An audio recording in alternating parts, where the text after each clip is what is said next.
Selama sejahtera Dr. Aisyah, hari ini kami daripada kumpulan Jojo ingin membentangkan tugasan kumpulan untuk falsafah dan isu semasa. Dengan kerjasama 11 ahli kumpulan, kami berjaya menyiapkan tugasan kumpulan dengan tajuk Humanisme. Humanisme berasal dari Latin humanis, manusia, dan isme berarti paham atau aliran.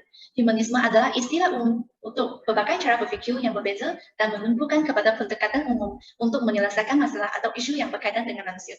Humanisme moden terbahagi kepada dua aliran, yaitu humanisme keagamaan dan humanisme sekular. Pandangan pengikut humanisme keagamaan sering tertumpu pada marah dan keagungan kejayaan serta kemungkinan penciptaan manusia. Manakala humanisme sekular mencerminkan globalisme, kebangkitan teknologi, dan kemerosotan kuasa agama.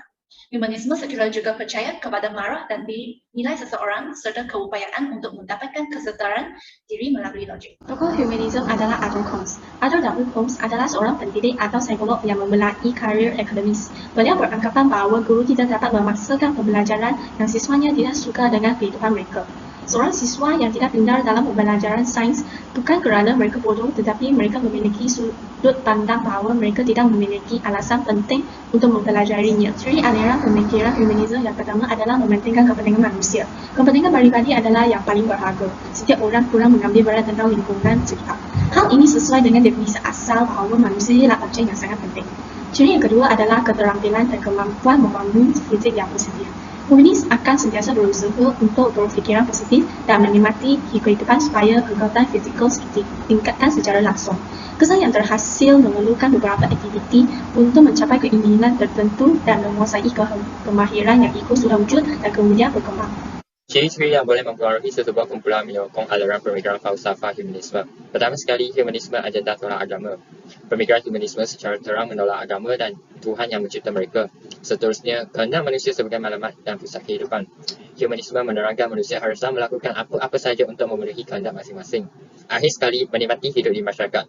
Humanisme menekankan hidup harus dinikmati sebanyak mungkin agar tidak merasa hidup sia-sia. Hal ini merupakan kunci utama seseorang yang menganut humanisme.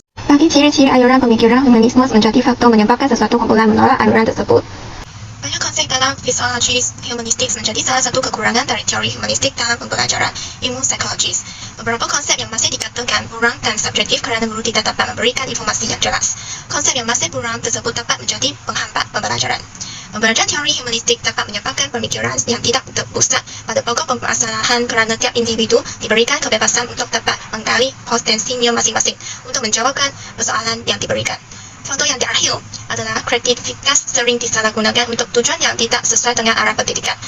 Kondisi ini terjadi ketika ada individu yang tidak bertanggungjawab di kelompok. Ciri-ciri aliran pemikiran falsafah yang mempunyai persamaan atau perbezaan terhadap dasar kerajaan seperti falsafah pendidikan kebangsaan, hukum negara dan falsafah sejahtera.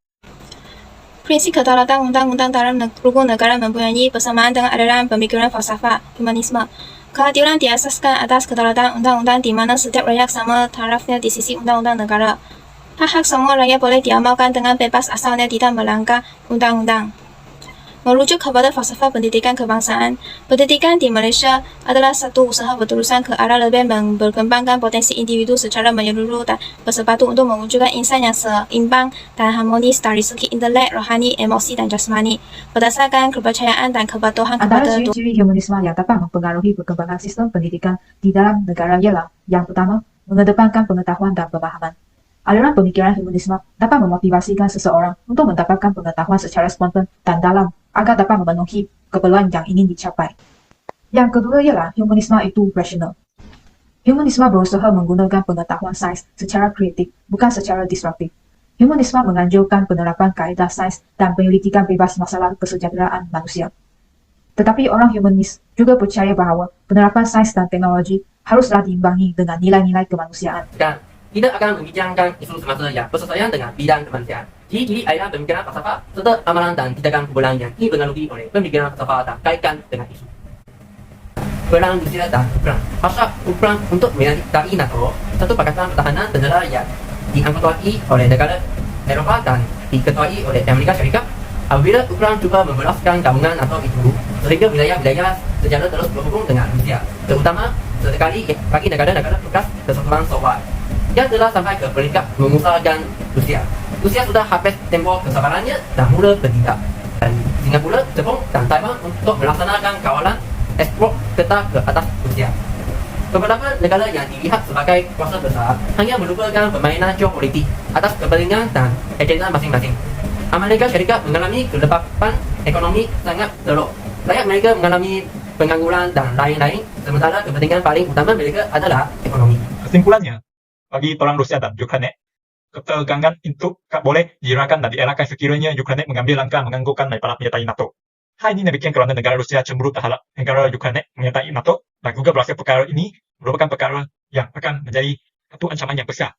Dengan ini, kita dapat cakap kecemburuan merupakan salah satu perkara boleh menyebabkan salah faham terhadap satu sama lain. Dalam isu-isu semasa perang Rusia dan Ukraina ini, kita dapat berkaitan dengan ciri-ciri aliran pemikiran humanisme. Perkara yang telah berkaitan dengan ciri-ciri aliran pemikiran humanisme ini ialah Rusia memberitahu Ukraina tidak menyertai NATO kerana mereka rasa NATO merupakan satu ancaman yang besar. Dengan ini, kita dapat tahu Rusia takut NATO akan menjadi satu ancaman yang besar dan mengancam kepentingan mereka. Selain itu, perkara yang berkaitan ialah 20 negara telah berjanji akan membantu Ukraina dengan memberi senjata, peluru dan bekalan lain untuk menyokong Ukraina. Amerika Syarikat juga akan membantu Ukraina sekiranya berlaku perang telah memburukkan situasi. Disebabkan perbuatan Rusia ini, tindakan kumpulan yang telah dibuat ialah Washington setakat ini telah mendapat sokongan daripada Singapura, Jepun dan Taiwan untuk melaksanakan kawalan ekspor ke atas Rusia. Di samping itu, Perhimpunan Agung Pertubuhan Bangsa-Bangsa Bersatu UNGA mengantung kehadiran Rusia daripada Majlis Hak Asasi Manusia pertubuhan itu kerana mencerobok Ukraina. Cara penyelesaian isu dibahagikan kepada cadangan untuk menambah baik isu tadi dan cara pelaksanaan terhadap cadangan yang diberikan berdasarkan falsafah pendidikan kebangsaan dan rukun negara. Cadangan penyelesaian isu berdasarkan falsafah pendidikan kebangsaan. Peranan falsafah pendidikan kebangsaan ialah peranan sekolah begitu besar melahirkan pelajar dan guru cemerlang.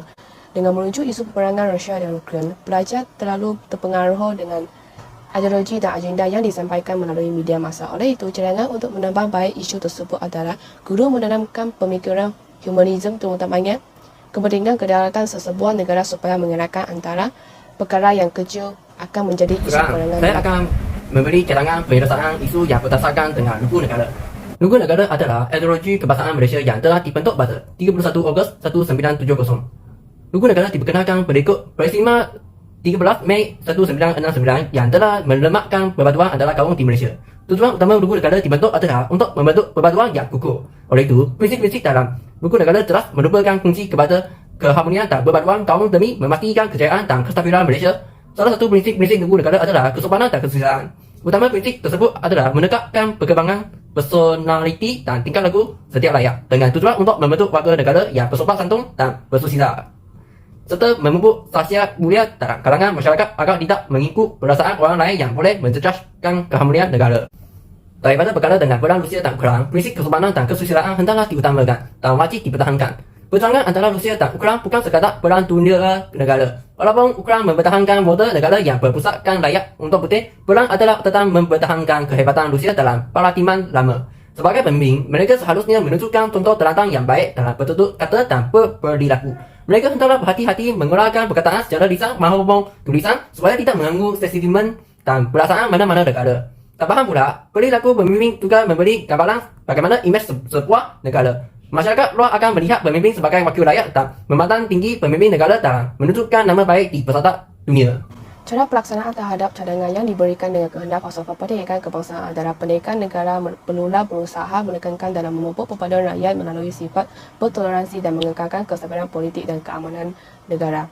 Sesebuah negara ingin menyelesaikan isu yang dihadapi dengan cara yang paling adil ialah perundingan. Keputusan perundingan akan diikut kuasa di mana kedua-dua pihak bersetuju untuk menghentikan peperangan di bawah syarat yang disetujui bersama. Antara cara pelaksanaan yang dapat diberikan berdasarkan prinsip rukun negara, iaitu kesopanan dan kesusilaan, ialah pemimpin yang mempunyai wawasan jelas, memiliki kemampuan berfikir dalam berbagai pendekatan bagi mencari alternatif serta mampu memperjelas sesuatu yang abstrak kepada yang nyata.